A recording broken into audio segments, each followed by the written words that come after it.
Maine's Department of Health and Human Services has come under some intense scrutiny in recent years, and today a commission tasked with closely examining its practices met for the first time this year.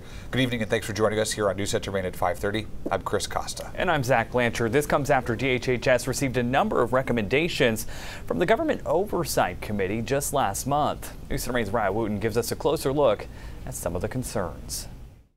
Because for many families who are involved in the system, this is their last resort. As someone who relied on the Department of Human Services system in the past, Senator Jill Duson believes it's critical for oversight committees to ensure people impacted by DHHS have a voice. Duson and other members of the Blue Ribbon Commission are taking a deeper look at the department's services and operations. I want the caseloads to go down. I want, the number of children that are in custody to go down. I want families to be whole and healthy. Representative Kathy Javner says one issue the department struggles with is resources. On Wednesday, the committee focused in on family services. With thousands of children in the state's care and limited caseworkers, DHHS Office of Child and Family Services Director Bobby Johnson says Child Protective Services has become a default system. We get a lot of reports at Child Protective Services. Johnson says the department is looking at how caseworkers can better connect people to the right resources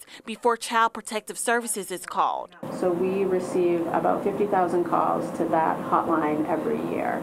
Johnson says only around 10 to 12,000 of those calls lead to investigations. Maine Developmental Disabilities Council Executive Director Nancy Cronin says families can also get caught in the department's system, and their circumstances often worsen as they sit idle on backed up waiting lists for services. You're in a horrible spot in which the child's not getting their needs met, and the families have no options, and the kids have no options, and right now, frankly, the system often has no options. Advocates say many families who need support from DHHS are hesitant to connect.